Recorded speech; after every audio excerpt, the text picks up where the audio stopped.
అబ్బో ఇక్కడ కేజీ చీరలు కొంటే అర కేజీ చీరలు ఫ్రీ అంట. మంగళ్య షాపింగ్ మాల్, కేజీల్లో సేల్, టన్నుల్లో ఆనందం. చౌక్లో బీఆర్ఎస్ వర్కింగ్ ప్రెసిడెంట్ కేటీఆర్ మాట్లాడుతున్నారు, అలాగే చూద్దాం. దాక్కున్నాడు పోయి కొడంగల్లో మళ్ళా గట్టిగా ఇంకా విచిత్రం చెప్తా మీకు. కొడంగల్లో పోయి ధర్నా చేసినట్టు చేసిండు. రాహుల్ గాంధీని అరెస్ట్ చేసిర్రు, వెంటనే ఇడిచి పెట్టాలి, మావునికి దెబ్బ తాకింది, గింతంత గీర్కపోయింది, అయ్యో చాలా అన్యాయం జరిగింది అని బాధపడుతున్నాడు. నేను అడుగుతున్నా రేవంత్ రెడ్డి, ఏమన్నా కొద్దిగా సోయుందా నీకు? నీకు కూడా ఒక బిడ్డ ఉంది, నీకు కూడా మన్మడున్నాడు. నీ బిడ్డను ఇవాళ అక్కడ పిల్లల్ని కొట్టినట్టు కొడితే ఊకుంటావా ఒక తండ్రిగా? కనీసం రేషం లేదా?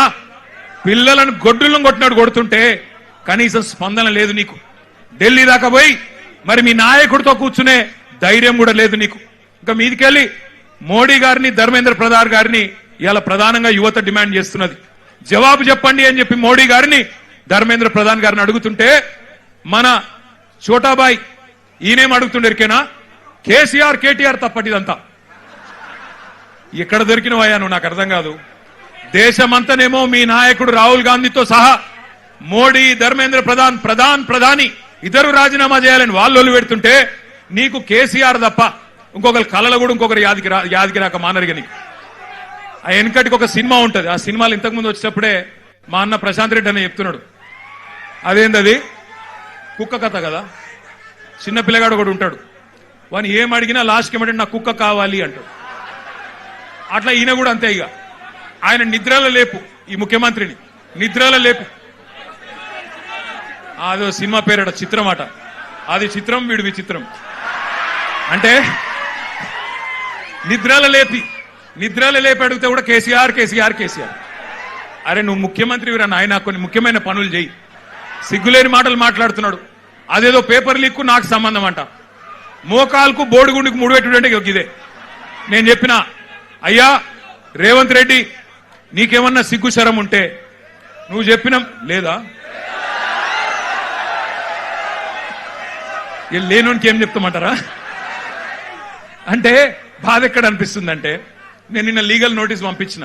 ఒరే నువ్వేదో మాట్లాడినావు, నిజంగా నీ దగ్గర ఏమన్నా రుజువు ఉంటే చూపెట్టరా అయ్యా. చూపెడితే నిజంగా రుజువు చేస్తే ఇదే ఇందిరా పార్క్ కాడ ఇగో ఇదే పిల్లల మధ్యన అవసరమైతే నన్ను ఉరిది కానీ ఇష్టం వచ్చినట్టు మాట్లాడి ఆ పిల్లల మనసులు మలినం చేయకు. లేనిపోని బదనాములు పెట్టి రాజకీయంగా సలిమంటలు కాచుకునే ప్రయత్నం చేయకు. నీకు చేత కాదు, దమ్ము లేదు. ఢిల్లీకి పోయి మోడీని ఎదిరించే దమ్ము నీకు లేదు. ఎందుకు? నీకు భయం. నీ పాత కేసులు, బ్యాగుల పైసలతో దొరికిన కేసులు బయటికి గుంజుతారు, లోపలికి నూపుతారని భయం. మరి కొట్లాడటం కొట్లాడిని.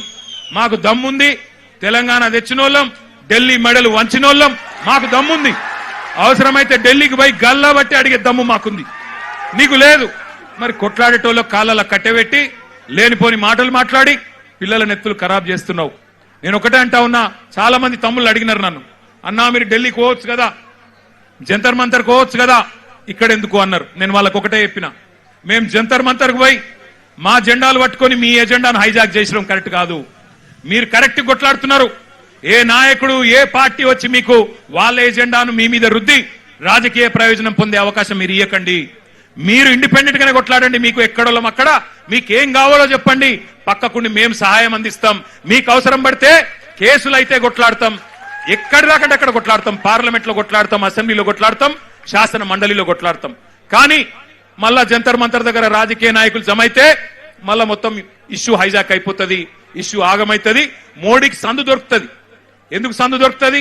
మమ్మల్ని తిట్టేందుకు సందు దొరుకుతుంది.